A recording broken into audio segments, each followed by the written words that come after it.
Welcome to the NFL Divisional Round Recap with the Holy Podcast. It's your boy AB from DET. I'm that ball bro for the NYC. Damn good weekend of football. Maybe not the Seattle game, but we'll talk about that in a minute. But everything else lived up to expectations and some. Am I over-exaggerating here, ball bro? Nah, man, listen, as the kids would say, this playoffs have been cinema, man. Like this, the best teams are remaining. We are seeing high-level football being played by just the best teams available. I mean, we see a mix of young quarterbacks taking that next step, leveling up, and we're seeing them old guard saying, not today. I'm not done yet. I still got a little bit of gas left in the tank, and I think we're going to talk about that certain individual in this very first game right here. Whew, baby. First game, the freshest one on everybody's mind. I'm talking LA Rams, Chicago Bears. This one came down to the wire.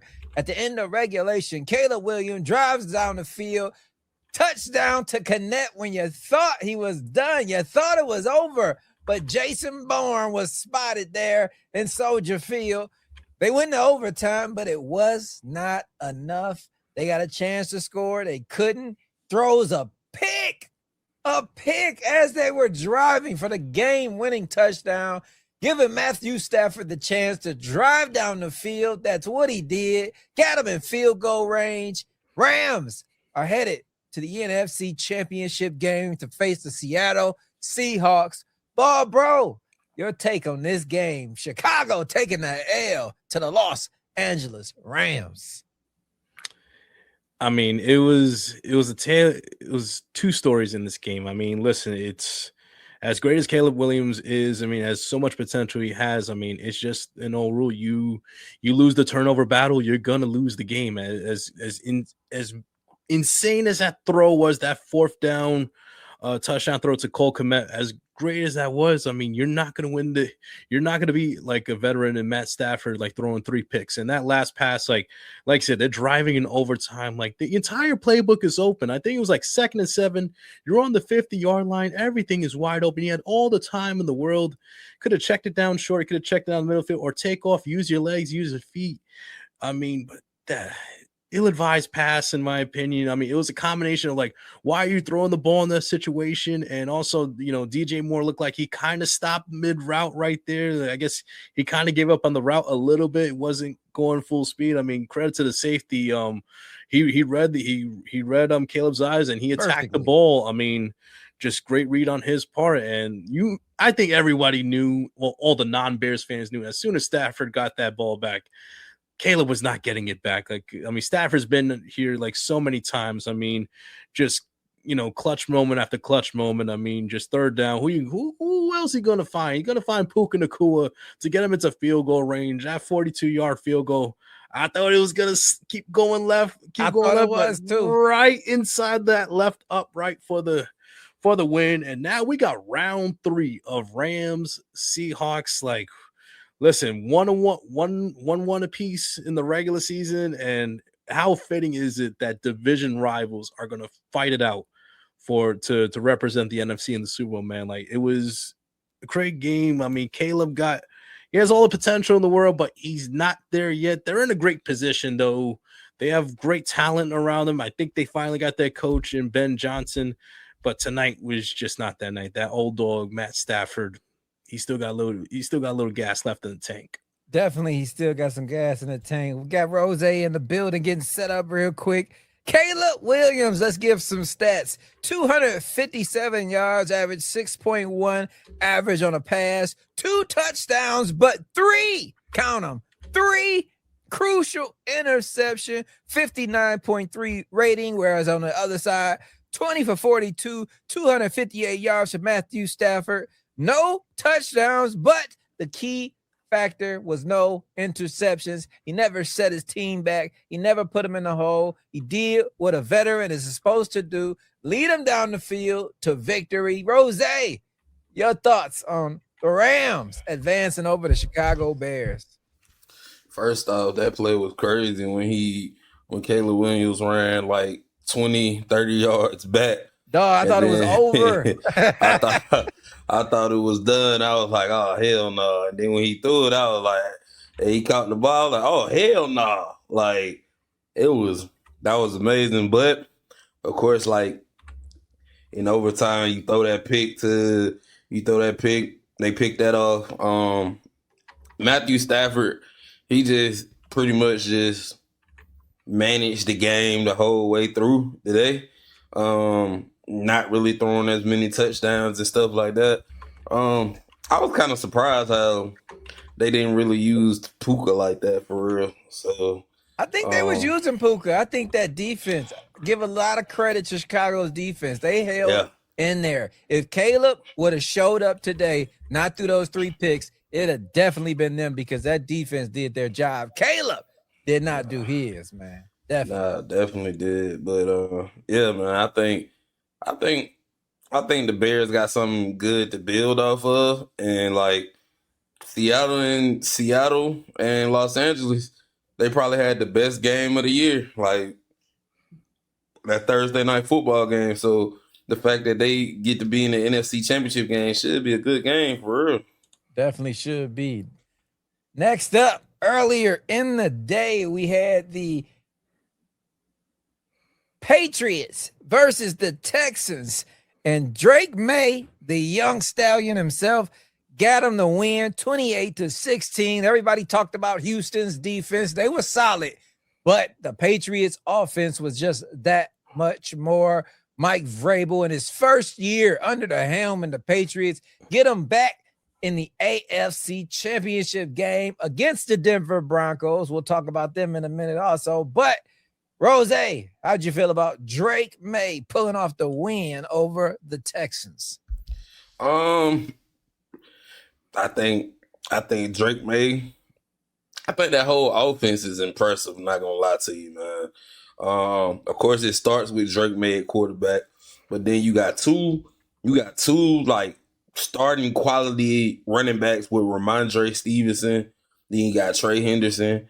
The receivers, Diggs, who like I think Stephon Diggs played amazing this whole year.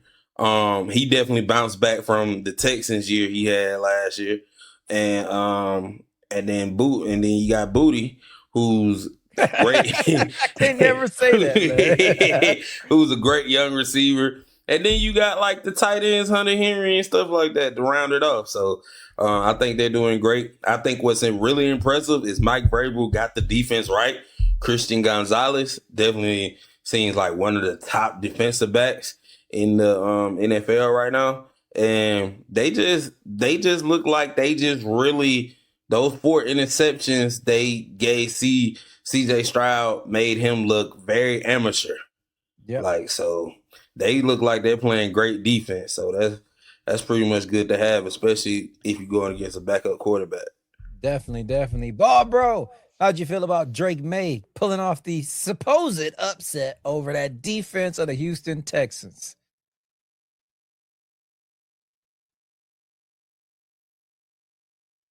Oh, can't hear you, Bob, bro.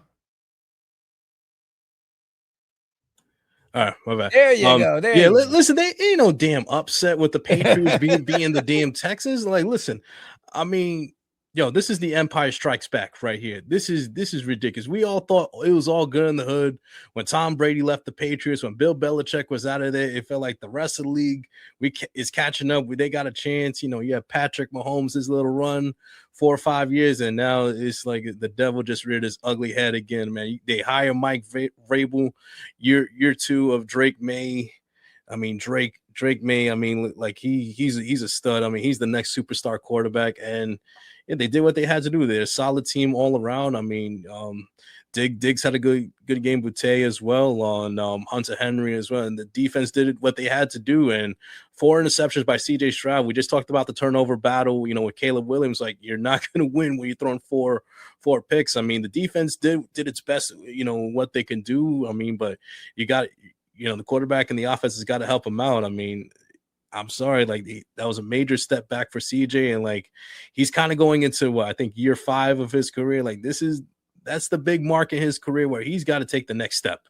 in my opinion, because we all know rookie quarterbacks it's that last year on your rookie contract, and next year, 2026 season, they might have to make some decisions in the future regarding, because 2 years from now, next year's draft, you got two dogs in Arch Manning and DeMondre Moore from Oregon, who will be the top two quarterback prospects. And if they don't have a good year, or if he does take a step back, you're gonna have to make a hard decision going forward. Because honestly, right now, I'm not a big CJ Stroud guy. It's just something about him. Who is after those picks? Not even just those picks. I mean, let's be honest. After his rookie year, he's been kind of pedestrian, honestly. Yeah. I mean, that's my opinion.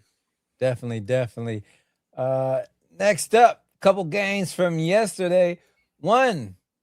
This one had crucial game-ending implications for the next round, but the Denver Broncos get the job done, defeating the Buffalo Bills 33-30 in another thriller in overtime. Josh Allen, everybody said, Lamar Jackson's gone, Patrick Mahomes gone. This is your year, and you blew it.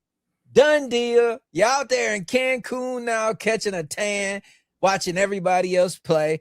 Crazy game, but the ending was just that much more crazy. Everybody, even me, I'm at home. Oh, Denver won. On to the next. Then breaking news, broken ankle. Bo Nix out the rest of the season. What a damn disappointment. Roze, how'd you feel about Bills versus Denver and also the Bo Nix situation? First off, I just want to say Josh Allen is old. It's done. Wow. It's old. It's just like you can't, like, everything lined up perfectly, man. Like, no Lamar, you got no Patrick, you got you're going against you start off against the Jaguars, okay, and then you go against the Broncos, which is another young team to go against, and you just can't get the job done. Like, that's just what it is. Like, everybody says, like, at this point, you are probably the best regular season quarterback.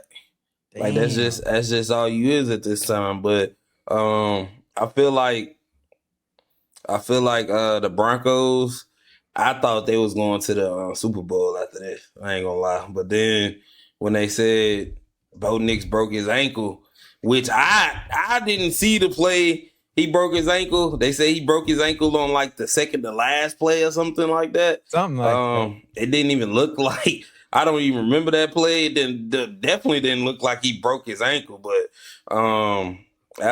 that's crazy. So they're gonna be going against New England, and it just feels like, I don't know, man. I feel like Robert Kraft and probably then re-up his soul to the devil. Oh man, Patriots back on top. For now, we shall see. They seem to have a clear path. Bro, how'd you feel about Denver Broncos getting the dub over the Buffalo Bills and the injury? I mean, like Roze just said, Josh Allen had everything lined up for him. The boogeyman was gone. Patrick Mahomes was not in your way. I mean, you took care of business in Jacksonville, and it was lined up for you in Buffalo. And even before we talk about what happened in overtime with that, was it a catch or interception? No, we need to go back to the second and last play in regulation when the Bills are driving before they took that field goal. That third down pass that he missed to Dawson Knox, I believe it was. Yep. If he hits Dawson Knox, that's a touchdown. It's over with. Go back and look at it. It was a deep post over the middle. He fit it right between Surtain and Mafunga, the safety. If he hits Dawson Knox, he walks into the end zone. It's the Bills in the AFC title game. And I'm sorry, Josh missed right there. He missed the throw. He was wide open right there. So I mean, listen, overtime, it's a crapshoot basically. And listen, it is what it is. That combination catch between Cooks and McMillan, I mean, it is what it is. I mean, that's what the refs call it. You got to play it from there. And after that play, I think it's all said and done. I mean, I feel for the Broncos fans right now, because I'll tell you what, you win a game like that, and then not even that far after the game, you hear Bo Nix broken ankle out. for the rest of the playoffs. I mean, now your Super Bowl hopes are in the hands of Jarrett Stidham right now, who they said he has not started a game in over 2 years. Good luck against the Patriots. That defense against Mike Vrabel, against Drake May, and like Roze said, Robert Kraft, some voodoo magic that he just just invoked, he took the evil powers from Tom Brady and put him in Drake May in this team right here. Like, right, it's an uphill battle, but good luck, man.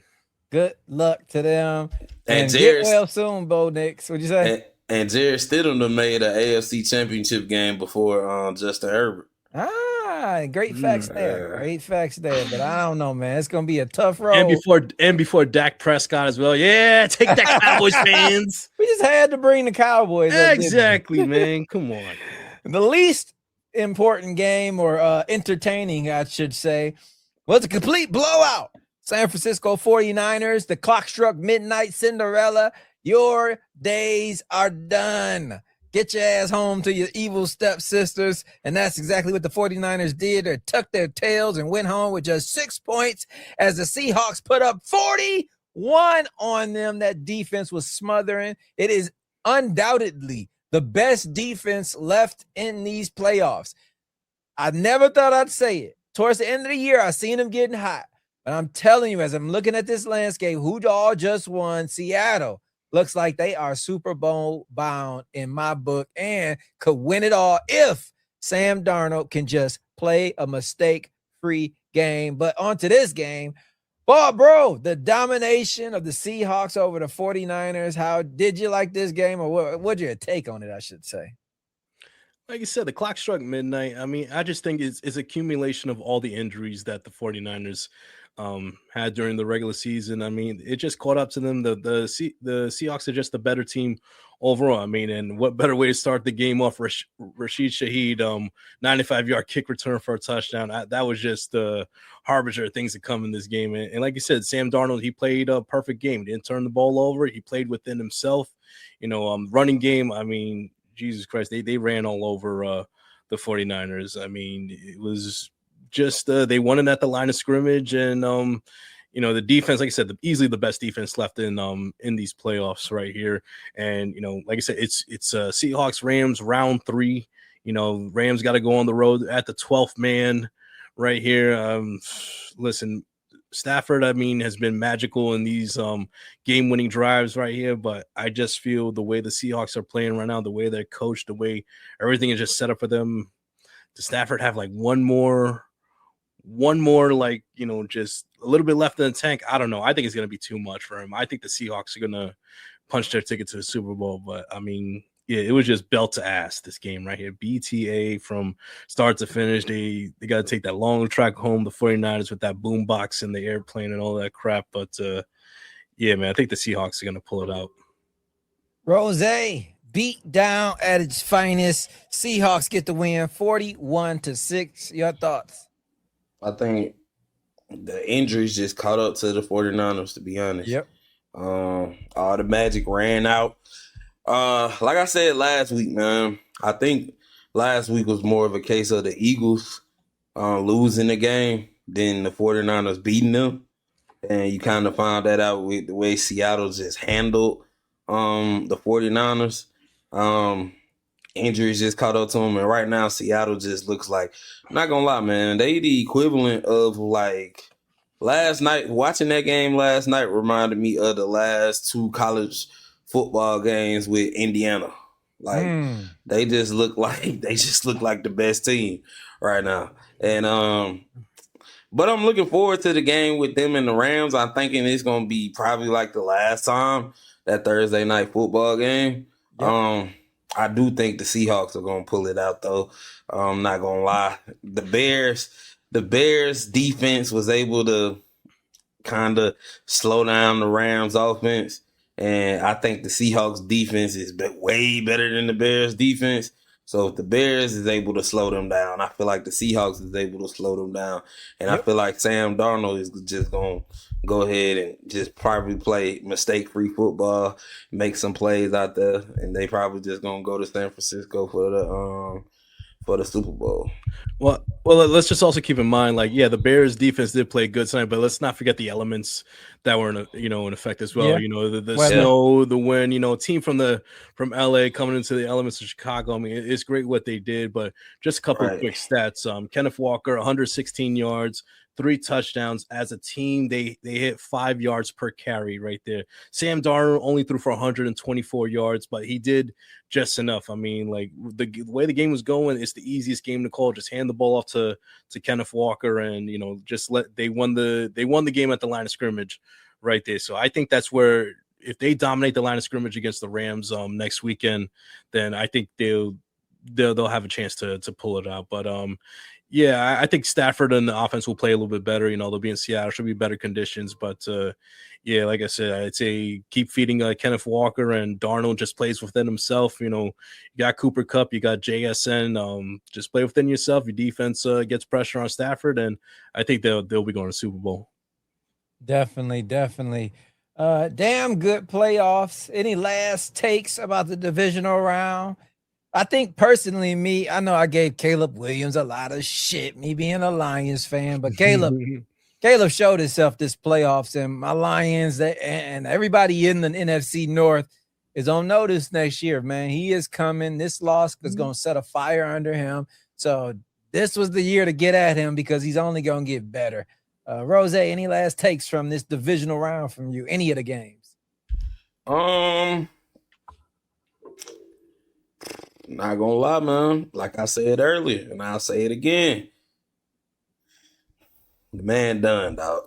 Talk about Josh Allen. The man done, dog. This is the best chance. Yeah, this is the best chance he had. This is the best chance he got. Like, I don't care. Like, I'm not saying he can't do it. He can't win again. It just feels like, once you get a chance like this that's lined up for you to win and you don't win it, it feels like it's not meant for you to win. It's not meant for him to win. So I feel like he may be done.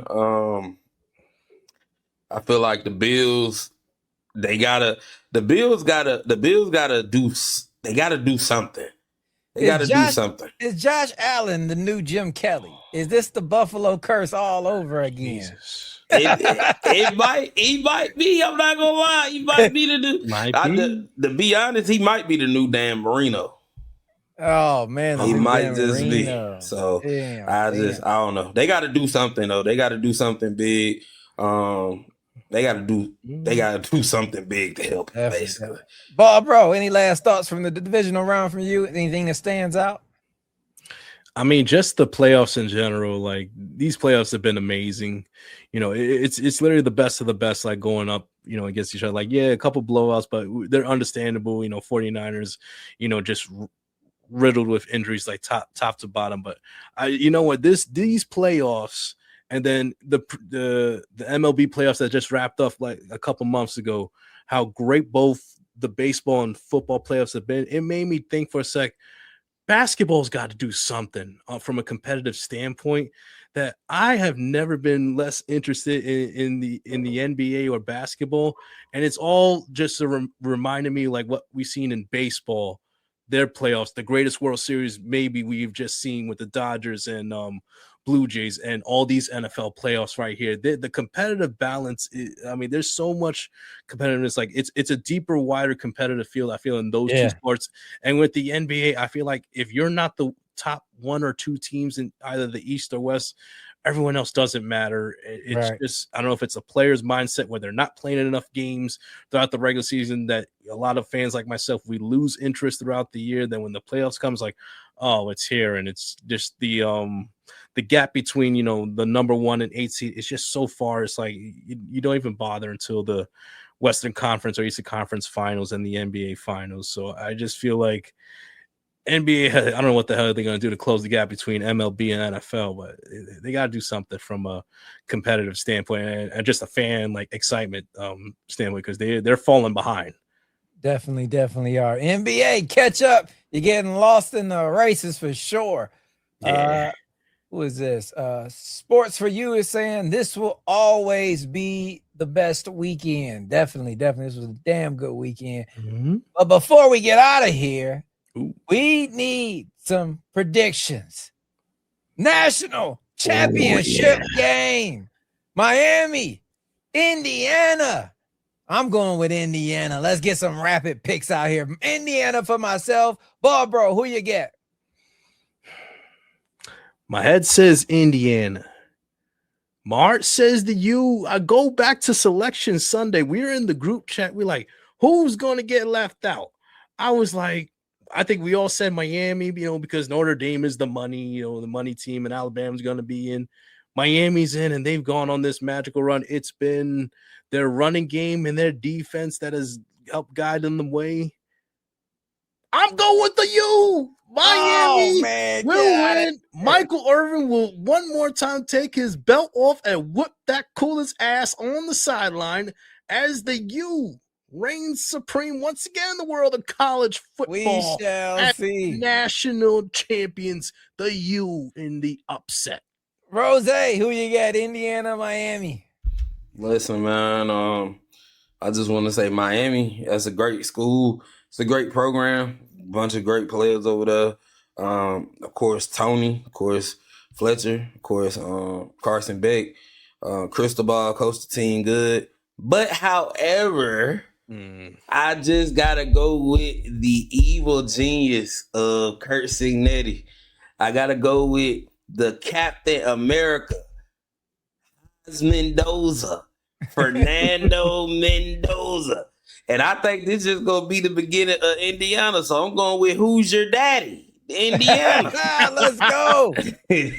Ball bro on the outside, but we shall see. You better believe I'll be live streaming that game tomorrow like crazy. We might do some newsworthy things later on with all these NFL coaches getting shifted around. Give Ball bro to talk about Harbaugh headed to his Giants. Roze can talk about Stefanski headed to his Falcons. Stay tuned for all of those newsworthy things later on in the week. But till then, it's been real. It's your boy ABE from DET.